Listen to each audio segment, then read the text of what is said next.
Oi, sou Kaique do curso técnico integrado em edificações, sou bolsista do projeto de pesquisa de avaliação postural da comunidade interna do IF-MG Campus Juiz de Fora, qual também fazem parte as bolsistas Karen Venâncio e Natália Fonseca, e os professores Silvio Anderson Toledo, Gustavo Pasqualini, Miguel Faria e Graziane Pena. Introdução. Os problemas posturais principais que acometem a população como um todo perpassam o aparecimento de curvaturas patológicas na coluna vertebral, hiperlordose, hipercifose e escoliose. Das suas retificações, coluna plana, das curvaturas fisiológicas da coluna vertebral, lordose e cifose. Verdelli, 2011, Moura e colaboradores de 2012, Vanícola, 2014. Somado a esse problema, destacam-se também os problemas referentes ao enfraquecimento da região central do corpo humano, definida como core, Brumit, 2012. Considerando a pandemia por contaminação do Covid-19, nossos estudantes dos cursos técnicos integrados podem ter sido acometidos de problemas funcionais e posturais. Nesse sentido, a presente pesquisa procurou fazer esta avaliação, procurando indicar se há alguma relação das possíveis desordens com o isolamento social. Objetivos: geral, realizar avaliações posturais e funcionais nos estudantes dos cursos técnicos integrados ao ensino médio, do IF-MG Campus Juiz de Fora, procurando detectar possíveis patologias. Específicos: realizar a avaliação dos desvios posturais da coluna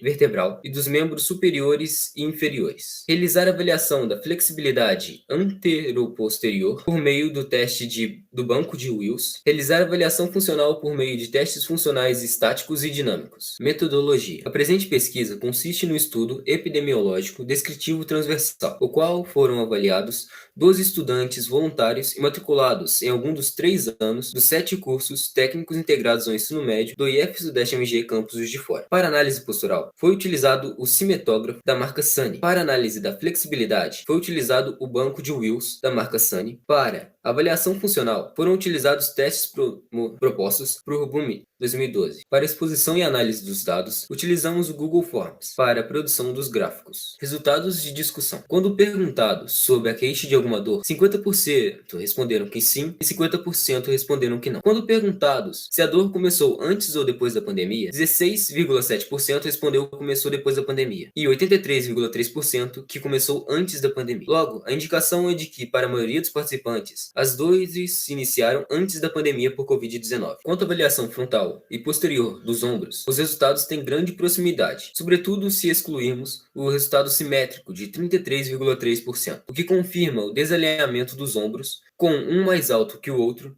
e que a maior parte dos estudantes apresentou. A avaliação frontal do quadril indica que 50% apresentaram algum desvio, com um lado direito ou esquerdo mais alto que o outro, ao passo que 50% apresentaram simetria nessa região.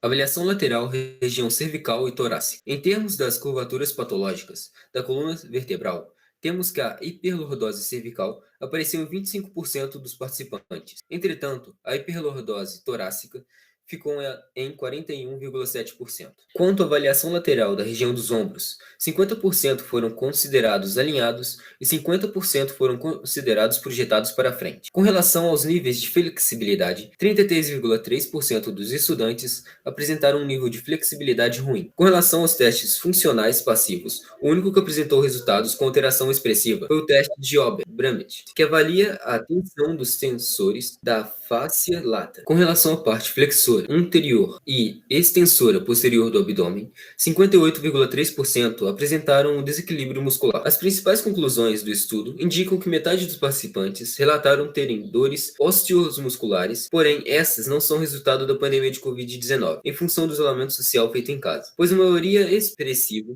indicou que essas dores começaram antes. Isto, por sua vez, indica que os hábitos posturais cotidianos podem ser os principais responsáveis por esses desconfortos. As regiões que mais apresentaram problemas posturais e funcionais foram na região dos ombros e do quadril. Na região dos ombros, se tem tanto um desalinhamento frontal quanto a projeção destes para frente, contrastando com os níveis de flexibilidade, os quais a maioria apresentou nível pelo menos na média, não parece ser o principal problema das desordens encontradas. Entretanto, ao se observar os níveis funcionais da resistência muscular, os dados indicam que a região do abdômen apresentou maior desordem, com possível extensão dessas para as regiões laterais das coxas, considerando os resultados altos no TFE. Assim, as musculaturas das regiões laterais do core, bem como as regiões anterior e posterior, apresentaram um grande desequilíbrio, o que por sua vez é capaz de influir nos desníveis posturais encontrados nas demais regiões corporais. Nós agradecemos pela atenção.